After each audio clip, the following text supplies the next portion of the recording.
गीता का 16वां उपदेश यह है कि अपनी खुशी और अपना दुख हर किसी के आगे जाहिर नहीं करना चाहिए, क्योंकि लोग आपकी खुशी पर नजर लगा देते हैं और आपके दुख में आपकी हंसी उड़ाने लगते हैं। आपकी खुशी से कोई खुश नहीं होता, लोगों को जलन होती है।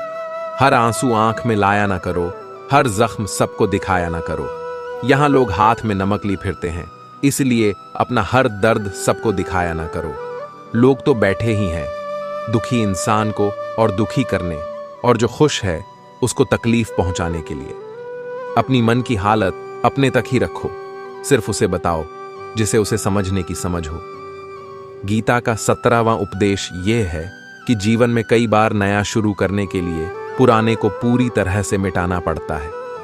श्री कृष्ण से कुंती ने पूछा था कि हे कृष्ण, क्यों तुमने इतना बड़ा महायुद्ध करवा दिया?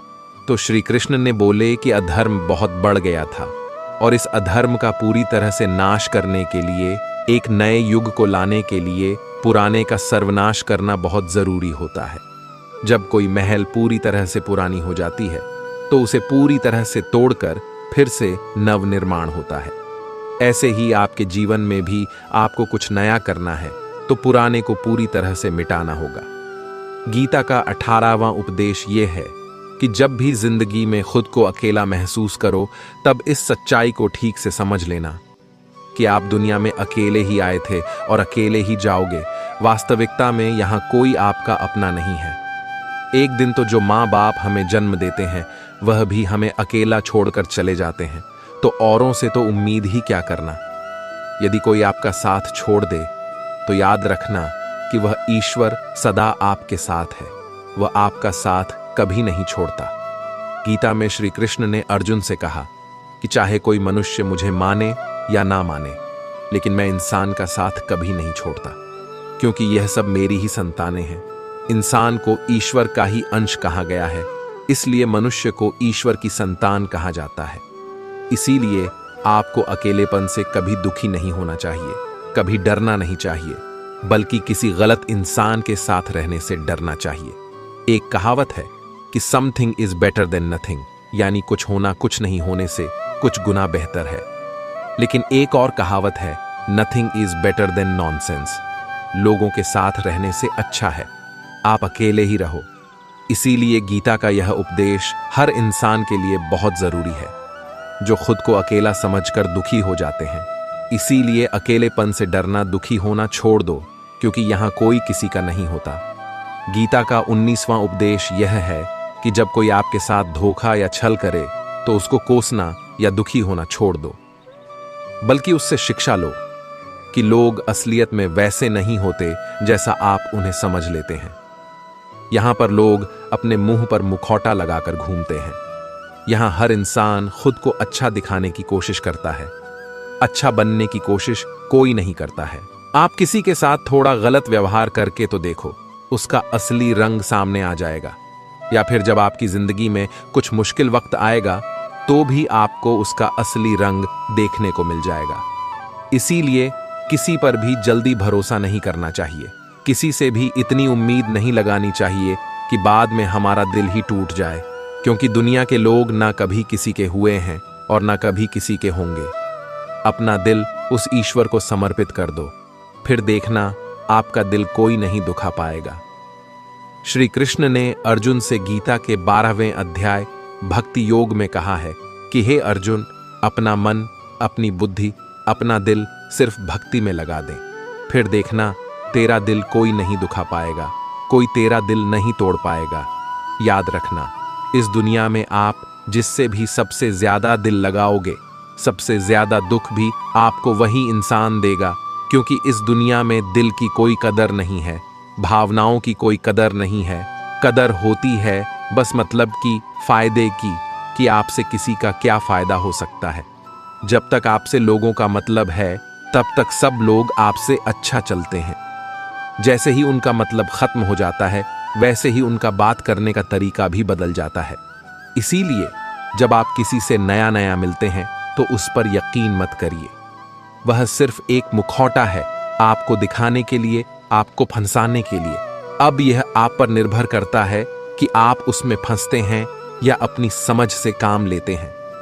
गीता का 20वां उपदेश यह है कि कभी भी अपने धन, अपने पद और अपने बल का अभिमान नहीं करना चाहिए। दुर्योधन को बहुत अभिमान था कि मेरे पास भीष्म पितामह जैसे, द्रोणाचार्य और कर्ण जैसे योद्धा बैठे हैं, तो इन पांडवों को तो मैं यूं ही मसल कर रख दूंगा। उसे अपने धन का अभिमान था, अपने पद और शक्ति का अभिमान था, लेकिन वह अभिमान एक दिन उसके सर्वनाश का कारण बना। जो लोग अपने पैसे के अहंकार में या शक्ति के अहंकार में दूसरों को नीचा दिखाते हैं, दूसरों को चोट पहुंचाते हैं, एक दिन उनकी वही गलती उनका सर्वनाश कर देती है। इसलिए जीवन में आप चाहे कितने भी सफल हो जाएं, कितने भी बड़े इंसान हो जाएं, लेकिन उसका अभिमान दूसरों को कभी मत दिखाना। गीता का 21वां उपदेश यह है, श्री कृष्ण अर्जुन से कहते हैं कि हे अर्जुन, मृत्यु जीवन का अटल सत्य है जिसे कुछ समय के लिए टाला जा सकता है, और यह शरीर तो किराए के घर की भांति है जहां हम कुछ समय के मेहमान हैं। शरीर नश्वर है किंतु आत्मा अमर है। जो होना है उसे कोई टाल नहीं सकता, और जो होना ही नहीं है उसके बारे में शोक व चिंता करके स्वयं की परेशानियां बढ़ाने के ही समान है। जो भी जन्म लेता है उसकी मृत्यु निश्चित है, और मरने वाले का जन्म भी निश्चित है। इसलिए लिए जो अटल है उसके विषय में तुम्हें शौक नहीं करना चाहिए।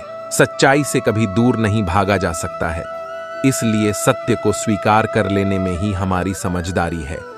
झूठ को जानबूझकर सत्य मानकर जीना ही बहुत बड़ी गलतफहमी कहलाती है। स्वयं की व्यक्तिगत सोच गलतफहमियां को भी जन्म दे सकती है, इसलिए स्वयं की व्यक्तिगत सोच को दूसरों पर कभी नहीं थोपना चाहिए। वासना, क्रोध और लालच, यह नरक के 3 द्वार होते हैं। बिना मोक्ष के जन्म मरण के चक्र से छुटकारा नहीं पाया जा सकता। जिस प्रकार अग्नि सोने को परख है, उसी प्रकार संकट वीर पुरुषों को परखता है। मनुष्य का सबसे बड़ा और सबसे पहला शत्रु या मित्र उसका मन नहीं होता है। एक और हद से अधिक इच्छाएं जीवन का सुकून छीन लेती हैं। बिना किसी पुरुषार्थ के आप अच्छे फल व सकारात्मक परिणाम की कामना ही नहीं कर सकते।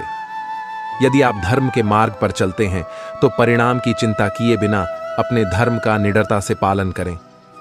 आप जैसा सोचते हैं आप वैसे ही बनते हैं। किसी की सफलता के लिए काम से पहले सोच अहम होती है। मसलन, अगर आपकी सोच सकारात्मक है तो आप खुद को बुरे से बुरे वक्त में भी सकारात्मक बनाए रखेंगे। इससे आपको उन बुरे दिनों में भी अपने काम को बेहतर तरीके से करने का मौका मिलेगा, जो भविष्य में आपके लिए बड़ा लाभ लेकर आएगा। वहीं इसके उलट अगर आपकी सोच नकारात्मक है तो आपके तमाम प्रयासों के बाद भी आपको सफलता नहीं मिलेगी। लिहाजा आपकी सफलता में आपकी सोच एक बड़ी भूमिका निभाती है। गीता का 22वां उपदेश यह है कि जहां आपके लिए प्रेम और इज्जत नहीं है वहां कभी मत जाओ। महाभारत का युद्ध शुरू होने से पहले श्री कृष्ण हस्तिनापुर गए थे, पांडवों की तरफ से शांति प्रस्ताव लेकर के। तब शकुनी ने दुर्योधन से कहा, यह कृष्ण बड़ा मायावी है, अगर यह हमारे पक्ष में आ जाए तो समझ लो पांडव हार ही गए। तो इसकी सेवा करो, इसको अपने घर आने का निमंत्रण भेजो, इसे खुश करो। जब